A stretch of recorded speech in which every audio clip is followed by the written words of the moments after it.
又落雨又行雷閃電，想點啊？我仲有聖洲橋未去喎。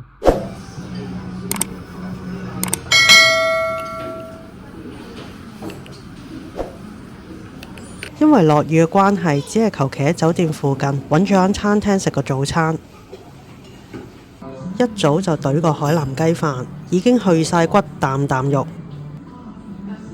再嗌多份咖椰多，塊麵包看到脆卜卜。我覺得喺馬來西亞間間茶室嘅咖椰多都好有質素，所以唔需要特登去啲咩名店嗰度打卡朝聖。嚟咗檳城咁多日，日日都係坐 Grab， 終於有機會可以坐下當地嘅巴士。而我坐呢條巴士路線叫做 CAT， 佢係檳城喬治市嘅免費穿梭巴士，沿住喬治市嘅主要街道行駛，途經市中心嘅重要地標同景點。乘客可以任意喺路線上嘅巴士站上車落車。而我當日就喺光大嘅巴士總站上車，搭到去總站 Jetty 落車，亦即係鄰近聖洲橋嘅站。落咗車行5至10分鐘到就會去到聖洲橋。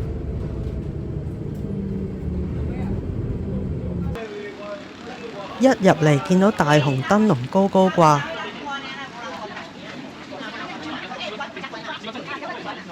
仲要門口起間咁靚嘅廟，就已經覺得呢條聖洲橋好架勢，住喺入邊嘅人一定非富則貴。嚟到咗聖洲橋，呢度係聯合國文化遺產嚟嘅。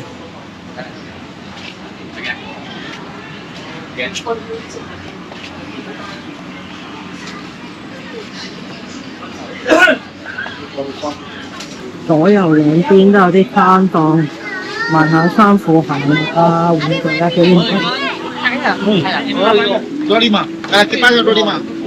哇，好貴啊！今日係星期五，所以超多人。小門牌嘅嘢嘢落嚟做嘢啊！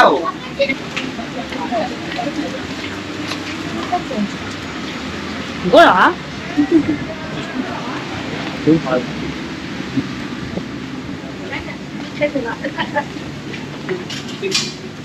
面對係嘛？不好意思啊！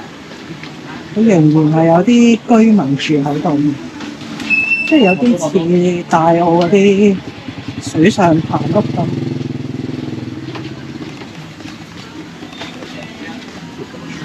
這樣好，有個三板啊！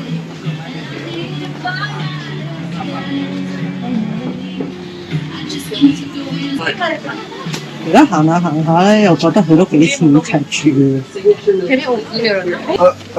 係有條街，全部都係賣紀念品，即係我哋所謂嘅呃鬼佬啦。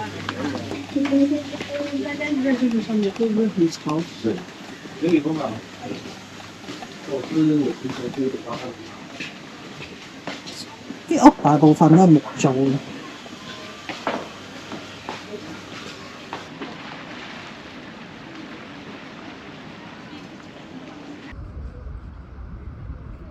話呢隻係咪真係龍舟嚟啊？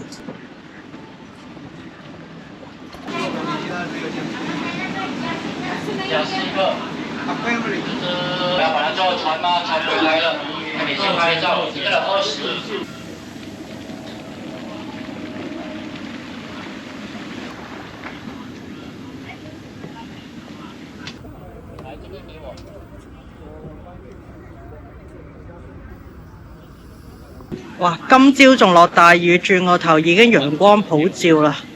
好彩又戴翻頂帽。有興趣嘅可以俾20蚊馬幣坐呢隻船，佢會帶你出去兜一圈嘅。聖洲橋隔離呢條就係聖陳橋，我陣間都會行過去嘅。都見到呢個子弟二橋壁畫嘅紀念品。呢條係聖陳橋。佢個門面冇隔離聖洲橋咁裝潢咁架勢嘅，全部攤檔賣嘢食賣紀念品都係谷晒喺隔離聖洲橋嗰邊嘅。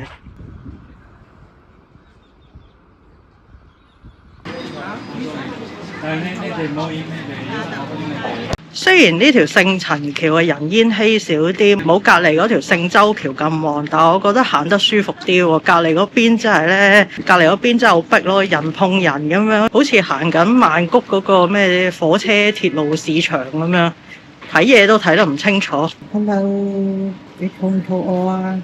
呢隻應該係老虎狗嚟嘅。輕輕，哇！你屙咗幾多噗噗出嚟？個主人仲唔出嚟同你執屎嘅？行呢條橋真係要好小心，左右冇欄杆嘅，多幾個人行呢，隨時是但一個逼落海㗎啦。有啲驚驚地跌落海，雖然我知道浸我唔死嘅，但係啲水都真係幾污糟下。而家企喺聖陳橋望返過去呢邊就係聖周橋啦。企喺聖陳橋呢邊影相呢，個視野係廣闊啲嘅，開揚啲嘅。最大嘅問題就係好驚會叉錯腳跌落海。你睇下佢啲木板有罅㗎，隨時棘一棘失平衡就要游水㗎啦。咁窄嘅橋都放得落一間媽祖廟，都有啲人喺度釣魚嘅。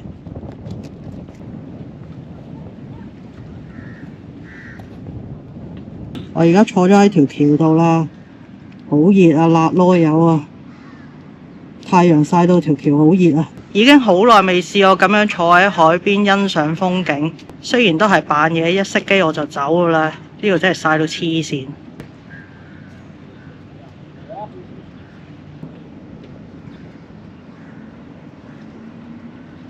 呢就係茅廁啦，就咁樣下邊開個窿，有乜就跌落去咯。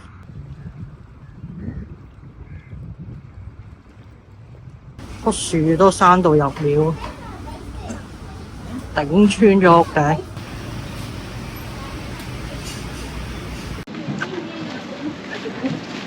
呢條亞美尼亞街非常之旺啊，人多車多，應該就係類似大三巴啊啲手信街咁啦，有紀念品賣，有嘢食賣。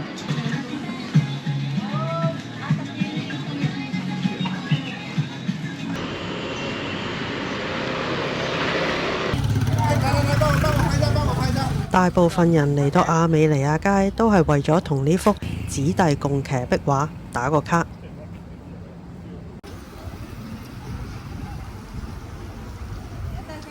呢幅亦都係另一個壁畫名作《男孩爬牆》，不過佢就冇子弟共騎嗰個咁 iconic。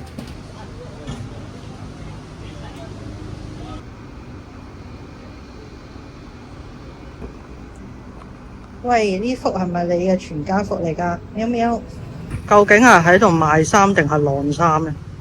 呢度原本有隻好靚嘅大貓㗎，但係日久失修，冇人保釋，就嚟行過都認唔出啊！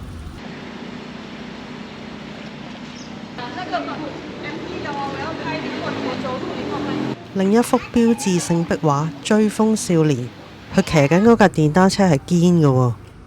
呢隻都好得意喎，成隻立布布咁。米奇老鼠變到咁嘅衰樣，同馬六甲一樣，呢條街好多三輪車，又係開到個喇叭勁大聲。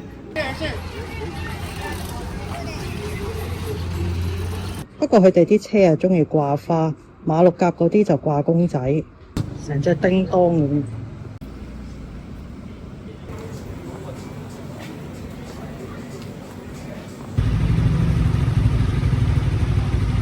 呢個消防局好似成嚿積木咁。你哋媽咪去咗搵嘢食啊？得返你哋3隻嘅。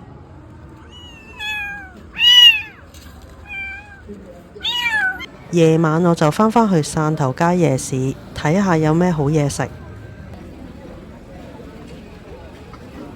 呢檔咁多人排隊就係食果汁同鴨粥。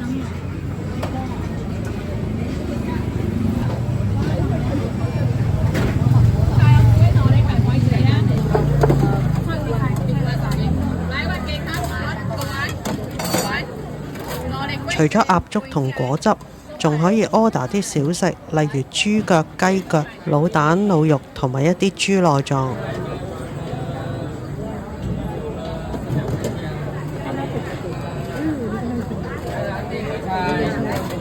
係啊，呢碗鴨肉果汁12蚊。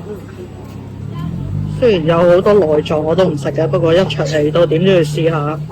有啲粉仔喺個底度。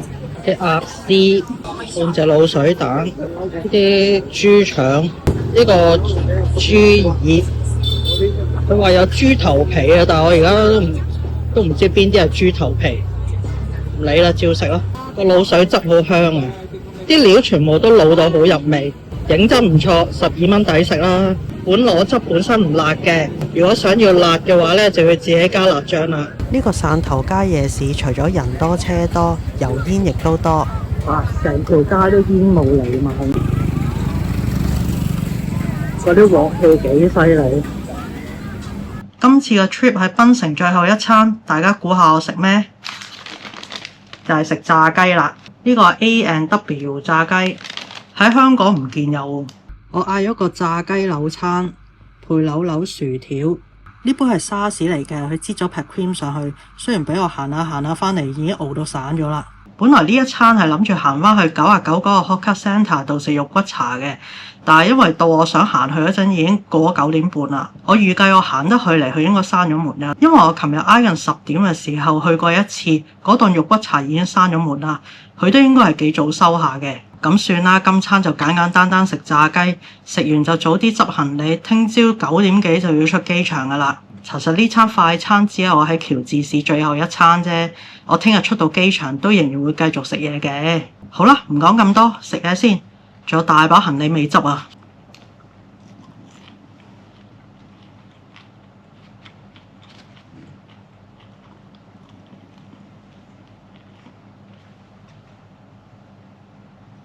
真係大大話話有20幾年都冇飲過沙士，而家啲童年回憶翻晒嚟。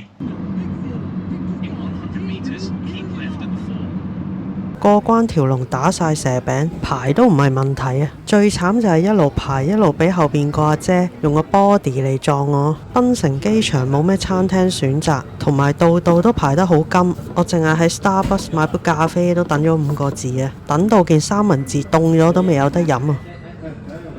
今次嘅檳城5日4夜之旅就暫告一段落，嚟緊都想繼續去馬來西亞其他地方探索一下，例如怡保、沙巴、吉隆坡，亦都係我嘅重遊首選。咁今集講住咁多先，下條片亦會盡快同大家見面，拜拜。